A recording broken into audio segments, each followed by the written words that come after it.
चलो, तो अब इसमें क्वेश्चन ये है कि two masses m and m/2 are connected as two ends. एक तो चीज़ ये ध्यान रखना कि इसमें जो डायग्राम बना हुआ है ना, ये डायग्राम थोड़ा मिसगाइड कर सकता है।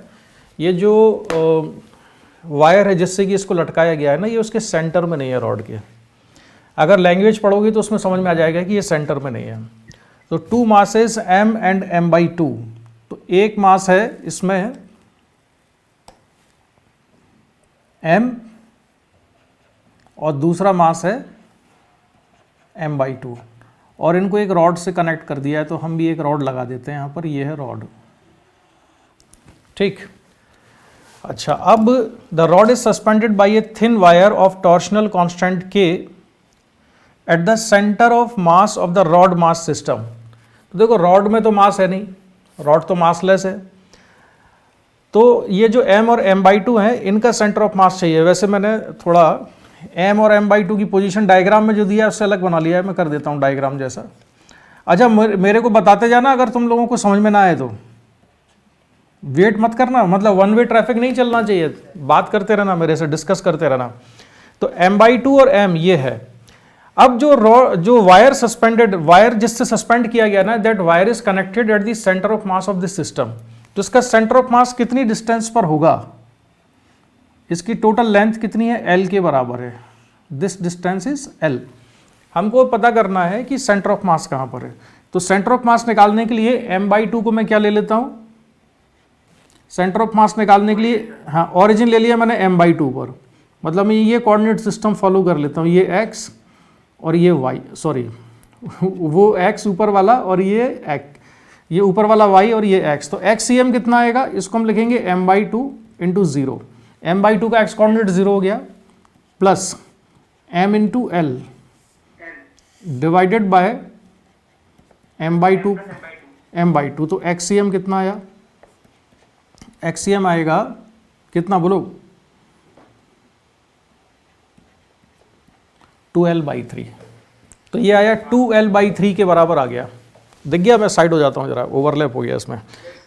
सो xcm इज 2l/3। ठीक है, चलो, तो ये 2l/3 हो गया। तो अब मैं बाकी चीज कैलकुलेशन मिटा के यहाँ लिख लेता हूँ कि सेंटर ऑफ मास की जो पोजीशन है वो m/2 से, सेंटर ऑफ मास की जो पोजीशन है वो सेंटर ऑफ मास से 2l/3 पर है।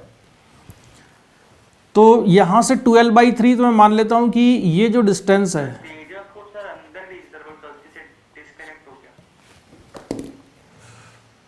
अच्छा ठीक है, तो मैं अभी देखता हूं कौन है। आ जाओ भाई।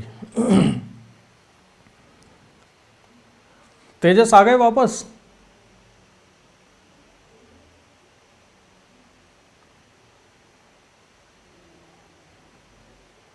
आ गया कि नहीं आया तेजस?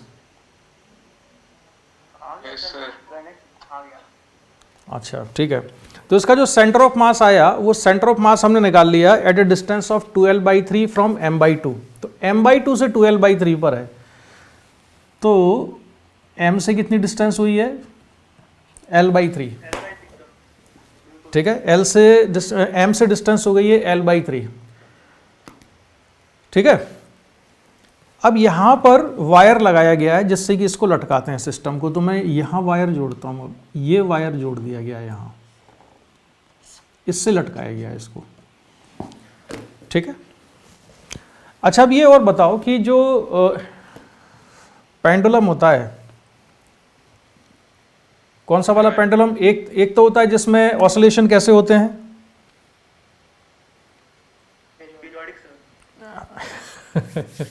पीरियडिक तो सभी में होते हैं।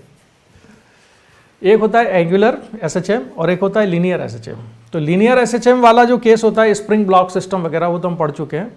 ये वाला जो सिस्टम है ये कैसा है? ये लीनियर एसएचएम करेगा कि एंगुलर एसएचएम करेगा? लीनियर एसएचएम या एंगुलर एसएचएम? अरे यार, ये ऐसे एंगुलर एसएचएम ऐसे घूमेगा ना।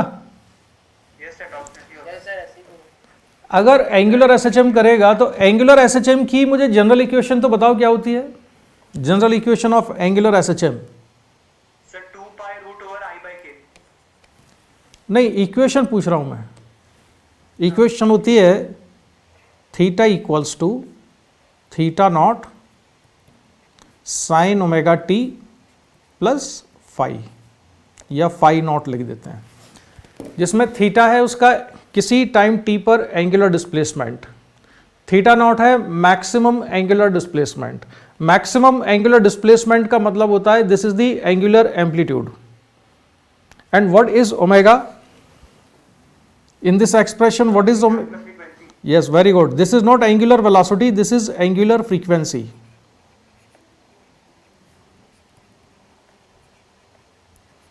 And what is phi naught? Phi naught is the initial phase or phase at time t equal to 0. ये t equal to 0 पर phase है, is that clear? Yes sir. Yes sir. तो phi naught is the phase at time t equal to 0 or initial phase, omega is the angular frequency, theta naught is the angular amplitude, maximum angular displacement, and theta is the angular displacement at any arbitrary time t. ठीक है, ये तो equation का मतलब होता है। अब अगर जो एंगुलर एसएचएम करने वाला पेंडुलम है उसकी मैक्सिमम एंगुलर वेलोसिटी कहाँ पर होती है, उसकी या एंगुलर स्पीड मैक्सिमम कहाँ पर होती है? मीन पोजीशन में।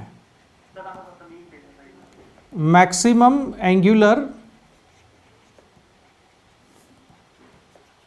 Speed, maximum angular speed equals to, इसमें ध्यान रखना जो ओमेगा है ये एंगुलर फ्रीक्वेंसी है जो मैंने लिखा हुआ है इसमें एक्सप्रेशन में, ये एंगुलर वेलोसिटी नहीं है या एंगुलर स्पीड नहीं है।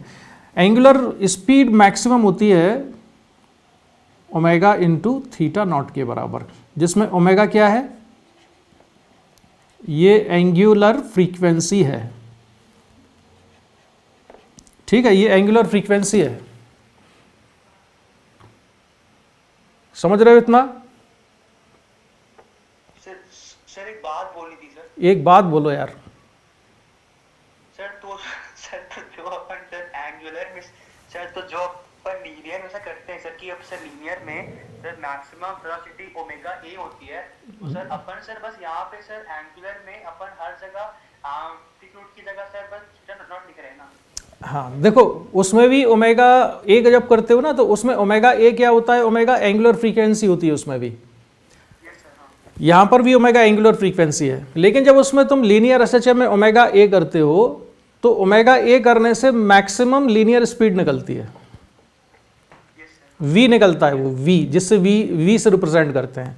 जबकि एंगुलर एसएचएम में जब हम ओमेगा इंटू थीटा नॉट करते हैं जिसमें थीटा नॉट एंगुलर एम्पलीट्यूड है, तो ओमेगा थीटा नॉट करने से ये क्या आएगी, मैक्सिमम एंगुलर स्पीड। जब वो ऐसे से घूम रहा होगा ना तो मीन पोजीशन पे सबसे ज़्यादा तेजी से घूमता है, या मीन पोजीशन पर उसकी स्पीड, एंगुलर स्पीड सबसे ज़्यादा होती है। समझ गए इतना? अच्छा, अब अगर मुझे किसी आर्बिट्ररी टाइम पर निकालनी हो एंगुलर वेलोसिटी तो या एंगुलर स्पीड, तो कैसे निकालेंगे हम? तब निकालते हैं हम ओमेगा इंटू थीटा करके, तब वो ओमेगा थीटा होती है, जिसमें थीटा क्या है, सर वो अपना सर एंगुलर एम्पलीट्यूड सर। नहीं नहीं नहीं नहीं, एंगुलर डिस्प्लेसमेंट है। ये कोई भी आर्बिट्ररी एंगुलर डिस्प्लेसमेंट है तो ओमेगा थीटा करने से क्या जाएगा, किसी भी आर्बिट्ररी टाइम टी पर उसकी एंगुलर स्पीड निकल आएगी, और ओमेगा थीटा नॉट करने से आएगी मैक्सिमम एंगुलर स्पीड, और ये कहां पर होती है, उसकी मीन पोजीशन में। ठीक है, इस क्वेश्चन का आंसर निकालने से ज़्यादा पहले कॉन्सेप्ट समझना जरूरी है, इसके बाद आंसर तो निकल ही आएगा। क्वेश्चन बहुत बड़ा नहीं है। इतना समझ में आ गया? कोई क्वेश्चन हो तो बताओ। सर वो जो theta naught sine omega T किसकी इक्वेशन है? ये सरल आवर्त गति की समीकरण है। ये सिंपल हार्मोनिक मोशन की इक्वेशन है भाई। जैसे सिंपल हार्मोनिक मोशन की इक्वेशन लिखते थे y equal to A sine omega T plus phi naught, ये भी वही है। ये लीनियर एसएचएम की इक्वेशन थी और ये एंगुलर एसएचएम की है। y क्या होता था, linear displacement at any arbitrary time t, तो यहाँ पर y की जगह पर है theta, angular displacement at any arbitrary time t।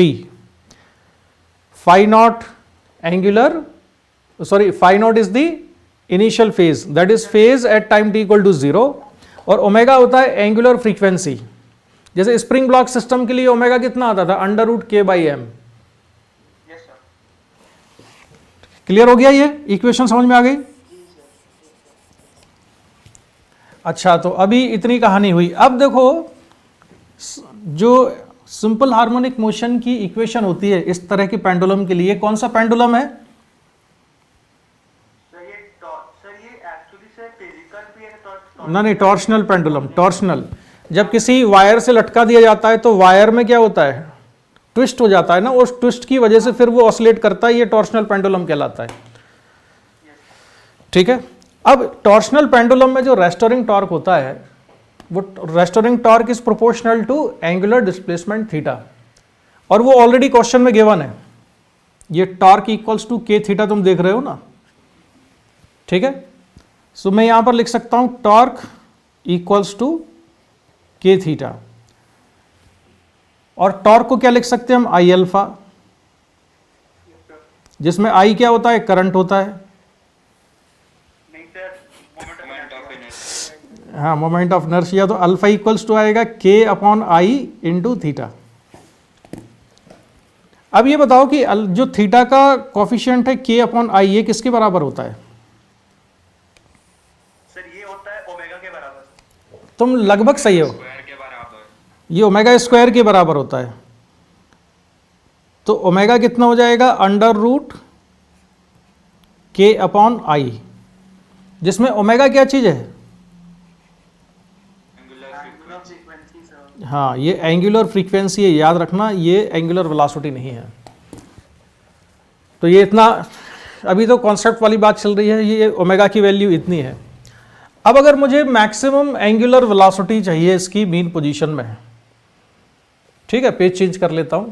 तो मैक्सिमम एंगुलर वेलोसिटी निकालने के लिए मैक्सिमम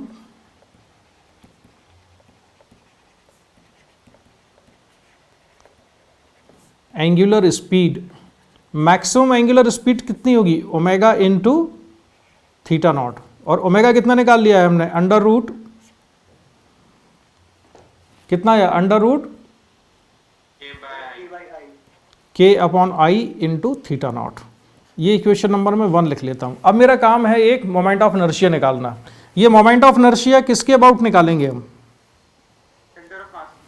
हाँ, एक्सिस ऑफ रोटेशन के अबाउट, जिसके अबाउट वो पेंडुलम रोटेट कर रहा है उसके अबाउट। तो उसका रोटेशन हो रहा है उस वायर के अबाउट जो कि सेंटर ऑफ मास से पास हो रहा है। So basically we need to find moment of inertia about center of mass, about an axis passing through center of mass and which is perpendicular to the rod. तो moment of inertia का calculation तो मुझसे करवाओगे कि खुद कर लोगे? Sir खुद करेंगे। तो करके बताओ। ये है m, सर ये हो जाएगा, सर ये हो जाएगा m/2 2l/3 का स्क्वायर सर, और ml/3 का स्क्वायर। हाँ वेरी गुड। तो इसका कैलकुलेशन करके बताओ कितना आ रहा है, m/2 इंटू 2l/3 का whole square plus m into l/3 का होल स्क्वायर। सिंप्लीफाई करो और बताओ i कितना आता है। Sir ml²/3। ये कौन किसकी आवाज़ आई है, तेजस? Yes sir. चलो, तो मोमेंट ऑफ इनर्शिया भी आ गया ml²/3 के बराबर, ठीक है। अच्छा, अब मैं मैक्सिमम एंगुलर स्पीड की मुझे जरूरत क्यों है, क्यों निकाल रहा हूं मैं? क्वेश्चन पढ़ो, क्वेश्चन में हमको क्या निकालना है, टेंशन निकालना है। The tension in it when it passes through the mean position. तो जब वो रॉड घूमेगी, ऐसे रॉड घूमेगी तो उसमें टेंशन कितना होगा, वो टेंशन निकालना है। तो मैं क्या काम करता हूं, जो m है ना, इसका फ्रीबॉडी डायग्राम बना रहा हूं। चाहे तुम m/2 का बना लो चाहे m का, दोनों से। ये वाला जो m है ना, इस m का फ्री बॉडी डायग्राम बनाता हूं। तो इस m के फ्री बॉडी डायग्राम में कौन कौन से फोर्सेस बनाए जाए बताइए। ये मैंने बनाया m। फ्री बॉडी डायग्राम में कौन कौन से फोर्सेस, हॉरिजॉन्टल फोर्स बता दो बस तुम मुझे। टेंशन किस डायरेक्शन में, सर ये लेफ्ट सर। Left side. ये टेंशन कौन लगा रहा है इस पर, सर वही रॉड। रॉड। नहीं तो मास नहीं सर। रॉड ने फोर्स लगाया है इस पर और रॉड क्या फोर्स लगा रही है, टेंशन। ठीक है, अब मैं न्यूटन सेकंड लॉ से इक्वेशन लिखूंगा, net force equal to mass into acceleration. ये जो मास m है इसमें एक्सेलरेशन है क्या, इसमें एक्सेलरेशन है क्या मास m में? हाँ सर बिल्कुल सर, फोर्स एक्सेलरेशन भी है। ये किस रेडियस पे घूम रहा है, l/3 पर। ये l/3 रेडियस के सर्कुलर पाथ पे घूमेगा m, ये जो रेडियस है ना l/3, ये इस पर चल घूमेगा। तो जब ये सर्कुलर पाथ में मूव करेगा तो इसमें एक सेंट्रीपिटल एक्सेलरेशन होगा। तो मैं न्यूटन सेकंड लॉ से इक्वेशन लिख रहा हूं, net force equal to mass into acceleration, यानी tension T equals to mass m into acceleration. Clear? Yes sir. Yes sir. तो मेरे देश के वीर जवानों, अब ये बताओ कि m इंटू एक्सेलरेशन, एक्सेलरेशन कितना होगा? सर d²/r या ω²r, लेकिन यहाँ पे ओमेगा एंगुलर फ्रीक्वेंसी नहीं, एंगुलर वेलोसिटी होती है।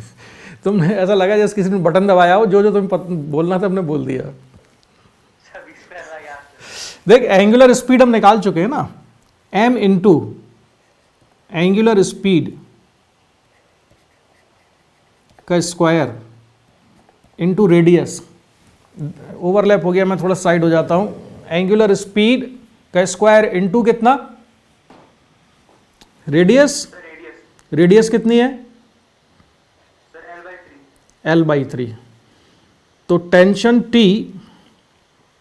इसके बाद की स्टेप में यहां ले आता हूं, tension T equals to m, और एंगुलर स्पीड कितनी है मीन पोजीशन में, ये है एंगुलर स्पीड, ये जो मैं सर्कल कर रहा हूं जिसको। ठीक है, तो इसका स्क्वायर करोगे तो कितना हो जाएगा, k/i इंटू θ0 स्क्वायर, ठीक है, इंटू l/3। और अब वैल्यू सब्स्टिट्यूट करो जरा इसमें i की, और बताओ टेंशन कितना आता है, m इंटू के, और i की जो वैल्यू है वो कितनी आई थी, ml²/3, तो ये हो जाएगा 3/ml² into θ0 square into l/3। Simplify करिए और बताइए क्या आंसर आया।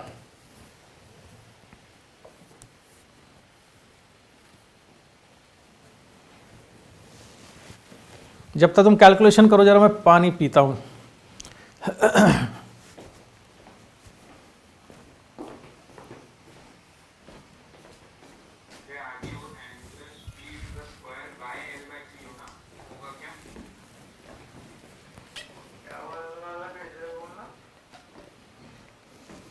d²/r होता है ना। ये v नहीं है बेटा, v लीनियर स्पीड होती है, एंगुलर स्पीड है, ये एंगुलर स्पीड है। मतलब वो v टेंजेंशियल था, टेंजेंशियल। अरे उस नहीं समझ में आया अभी भी। सेंट्रीपिटल एक्सेलरेशन को ऐसे लिखते हो ना, mv²/r या m ω²r, जिसमें ओमेगा क्या होता है, एंगुलर स्पीड होती है। तो एंगुलर स्पीड हमारे वहाँ कितनी है, ओमेगा θ0 के बराबर। समझे कि नहीं? हाँ सर, आगे। कैलकुलेशन करो कितना आया। यार इतना सा कैलकुलेशन करने में इतना टाइम लगा रहे हो, कुछ गड़बड़ है लगता है। ये सही आ रहा है पूरा। सर mm कटा, 3 कटा, सर सब तो कट ही कैसे, बी आंसर है। सब कट गया तो फिर कुछ नहीं बचा गया, कुछ तो बचा। सर मतलब 2 3 कट गया, तो नहीं, फाइनली कितना बचा, सर बी आंसर हुआ सर, बी। मतलब इसको सॉल्व करने पर ये आ रहा है k θ0 स्क्वायर अपॉन l, यानी answer of this question is B. ठीक है, ये हो गया। अब बताओ इसमें क्या डाउट है।